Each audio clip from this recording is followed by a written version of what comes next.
ఏలూరులో gang war నడుస్తోంది. ప్రత్యర్థులను భయోత్పాతానికి గురి చేస్తూ మారణ హోమాన్ని సృష్టిస్తున్నారు. పదునైన కత్తులతో కుత్తుకలు కోసేందుకు కుట్రలు పన్నుతున్నారు. గన్మెన్ల రక్షణలో ఉండే నేతలను సైతం టార్గెట్ చేస్తున్నారు. తాజాగా అధికార పార్టీకి చెందిన ఓ నేతను హత్య చేసేందుకు కుట్ర పన్నారు. చివరికి కటకటాల పాలయ్యారు. పశ్చిమ గోదావరి జిల్లా ఏలూరులో గ్యాంగ్ వార్ బెంబేలెత్తిస్తోంది. కత్తులతో యుద్ధానికి దిగుతోంది. ప్రత్యర్థులను పరుగులు పెట్టిస్తోంది. అడ్డొచ్చిన వారిని తెగ నరుగుతోంది. లాయర్ రాయులు హత్య తర్వాత వరుసగా 5 హత్యలు జరిగాయి. వీటిలో 2 మినహా మిగతా అన్నింటిలోనూ రౌడీల పాత్ర ఉన్నట్టు తేలింది. తాజాగా స్థానిక కార్పొరేటర్ హేమసుందరి భర్త సురేష్, అతని ప్రత్యర్థి కొల్లి శంకర్రెడ్డి వర్గాలు కత్తులతో తెగబడ్డాయి. సురేష్ అనుచరుడు జైబాబును ప్రత్యర్థులు కత్తులతో పొడిచి చంపేందుకు ప్రయత్నించారు. దీంతో ఎప్పుడేం జరుగుతుందోనన్న భయం నెలకొంది.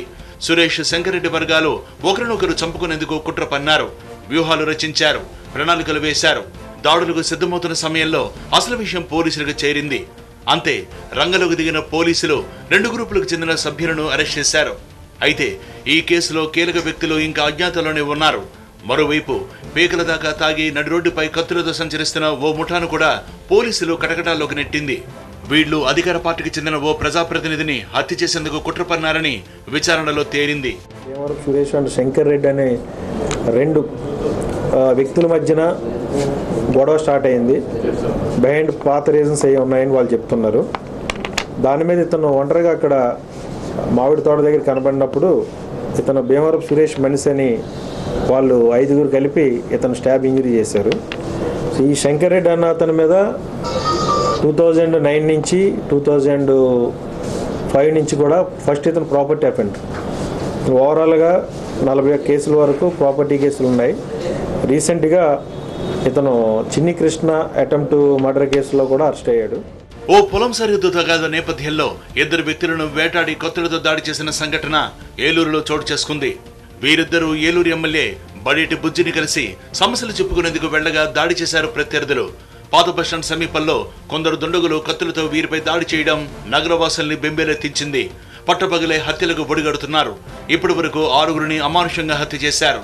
దీంతో నగరంలో తీవ్ర భయాందోళనలు వ్యక్తమవుతున్నాయి. పెరుగుతున్న నేరాల దృష్ట్యా పోలీసులు కూడా నిఘా పెంచారు. ఈ క్రమంలోనే 4గురు ఫుల్గా తాగి కత్తులతో సంచరిస్తుండగా వారిని అదుపులోకి తీసుకుని పోలీసులు విచారించారు.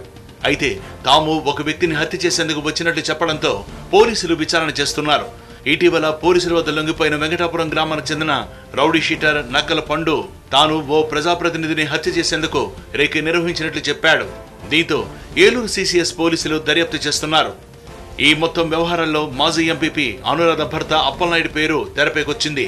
రౌడీ షీటర్ పండు అప్పలనాయుడు అనుచరుడు కావడం విశేషం.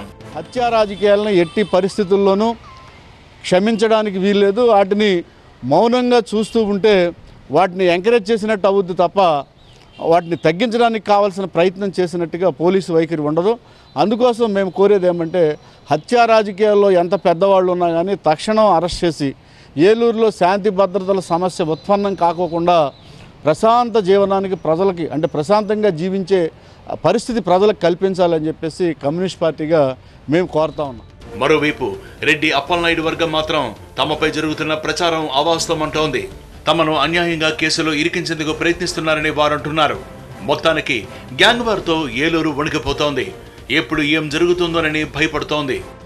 పచ్చటి పశ్చిమ గోదావరి జిల్లా రక్తసిక్తమవుతున్నటువంటి పరిస్థితి కనబడుతుంది. ఆర్థిక రాజకీయపరమైనటువంటి కక్షలతోటి తరచుగా ప్రత్యర్థుల్ని అంతమొందించే దిశగా కుట్రల్లో కుతంత్రాల్లో పనటం, అదేవిధంగా నడి రోడ్డుపైనే ప్రత్యర్థులను సంహరిస్తున్నటువంటి ప్రజలందరినీ కూడా ఆందోళన కలిగిస్తున్నటువంటి సందర్భం. గడిచినటువంటి 2 సంవత్సరాల్లో ఇప్పటివరకు కూడా 6 హత్యలు జరిగితే దాంట్లో 4 హత్యలు పట్టపగలు జరిగాయి. అదేవిధంగా వీటికి సంబంధించినటువంటి రాజకీయపరమైన కారణాలు కావచ్చు, ఆర్థికపరమైన కారణాలు కావచ్చు, వీటి వెనక ఉండటంతో దీనికి సంబంధించినటువంటి బహిరంగంగా జరిగినటువంటి హత్యలతోటి ప్రజలందరూ కూడా భయాందోళనకు గురవుతున్న పరిస్థితి. పోలీసులు ఈ రకమైన హత్యలు ఎవరైతే పాల్పడుతున్నారో, ఈ రకమైన ధోరణితోటి హింసాత్మక ధోరణితోటి వెళ్తున్నారో వీరందరినీ కూడా చట్ట ప్రకారం కఠినంగా శిక్షపడే విధంగా చర్యలు తీసుకోవాలని చెప్పి కూడా కోరుతున్నటువంటి పరిస్థితి కనిపిస్తోంది. కెమెరా పర్సన్ దుర్గాతో రవి, టీవీ 9 ఏలూరు.